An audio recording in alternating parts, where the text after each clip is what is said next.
Hey guys, and welcome back to Battlefront Updates. In this video I wanted to go over all the new Hutt contracts and how you can unlock them all the easiest way.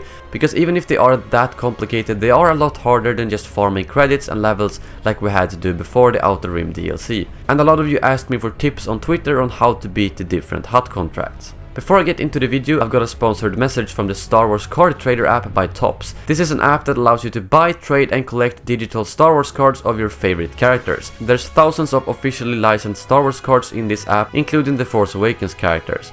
Personally, I really like to collect the characters you might have seen in the movies, but not actually have a name or background for, such as Dr. Calonia. You can also put up trade offers to other people with your cards, like for example I had 2 Boba Fett's and 2 Darth Mauls, so I tried to trade them in for a Kylo Ren card. You can open packs on a daily basis as you get free credits every day, and each pack will contain numerous new cards to keep your collection steadily growing all the time. You can find the link to the app in the description below. Now let's talk about Hutt contracts. I personally haven't unlocked every single one yet simply because I haven't had time, but I do know how to do it effectively, and since most of you are probably working on unlocking them right now, I wanted to give you some tips on how to unlock them as fast as possible. First off, make sure that you buy all Hutt contracts at once if you can afford them, because some of them actually share challenges, and if you don't have them at the same time, you will have to do twice the work. Personally, I had 70,000 credits saved up, so I could buy them all right away. But you can't buy the upgrade Hutt contracts for the star cards until you've actually unlocked the base star card, which makes sense. Some of the contracts are very straightforward and doesn't require a lot of explanation, but some of them can be a bit tricky to understand at first. The first one is for the DL18, and you need 3 blaster pistol streaks and 15 scout pistol kills. Something I want to clarify here is that a streak actually means 10 kills in one game. I thought it meant getting a specific amount of kills during one life, but that's actually not the case. You will notice when you get those 10 kills that you will get a pop-up saying that you actually got the streak. And that applies to all of these streaks since there's a bunch of them in the Hutt contracts. For the scout pistol, simply equip it in your loadout and try to get as close to enemies as possible, as it will make it easier to kill with it. And that's also why I recommend a jump pack. Next one is the Relby V10, and this is one that I know a lot of you, including myself, is a bit confused with. 3 targeting rifle streaks.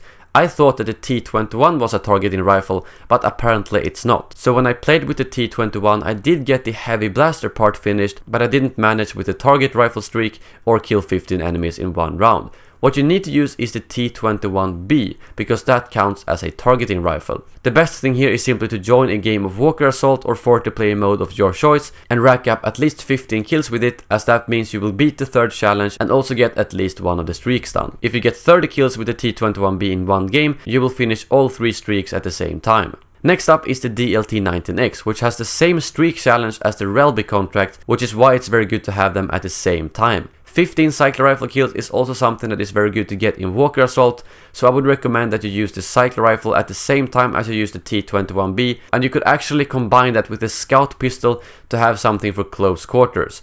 That would mean that no matter which weapon or star card you kill with, you would still progress one of those 3 contracts that I've mentioned so far. For the DT12 contract, it's fairly straightforward. Play some blast with a blaster pistol of your choice. My personal favorite is the new DL18, and if you don't have that, I would recommend the SE14C, but again, that is all up to you. And getting 15 kills in one round might be hard for some people, but as you've seen, that challenge exists for most types of weapons, both pistols, targeting rifles and shock blasters, so you simply need to practice with it. If you do struggle with any of these to get 15 kills in one round challenges, what I can suggest you to do is again to play the large game modes, as they last for much longer, giving you more time to rack up those kills you need.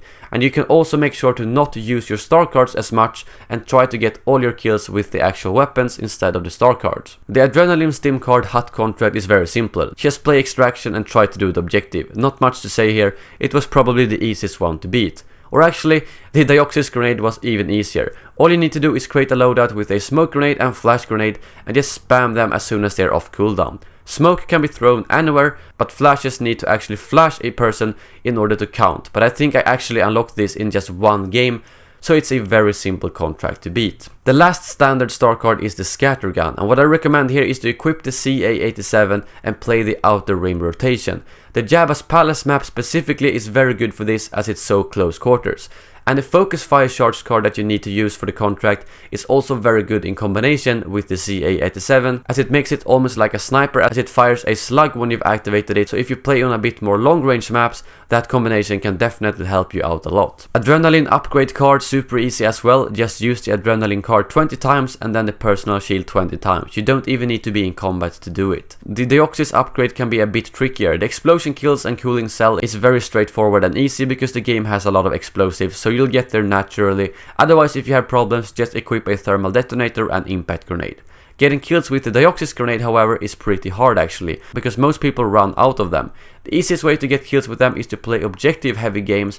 Extraction works great as it's all centered around one objective, and all you need to do is to throw your Deoxys onto the shipment all the time, and you will get some kills from people trying to capture it. The damage from it actually starts very quickly, so if you see people who are in a fight and who has taken damage, you can just throw it quickly and finish them off before they can regenerate any health. And the final Hutt contract is for the upgraded Scattergun. This is also something that works great on the close quarters maps, as you only need to use the shotguns. The good thing that you might not know is that the Scattergun actually counts as a shock blaster, so if you use it in combination with the CA87, you will much easier reach the 15 kills in one round and get the shock blaster streaks. And of course, do keep in mind that the Scattergun does go through shields, so make sure to make use of that. Well, that was all for this video. I know that some of these tips and contracts are very straightforward, but I got a lot of tweets from people wanting help with them, specifically the one with targeting rifles, so I hope that this video might have helped some of you out. I also wanted to quickly remind you guys that I'm still running my giveaway for an Xbox One Outer Rim code, Season Pass for the PlayStation 4 US, and I've now also added a Season Pass for the PC. This specific giveaway ends tonight, so make sure to check out the link in the description below for that giveaway. Thank you very much for watching, and as always, may the Force be with you.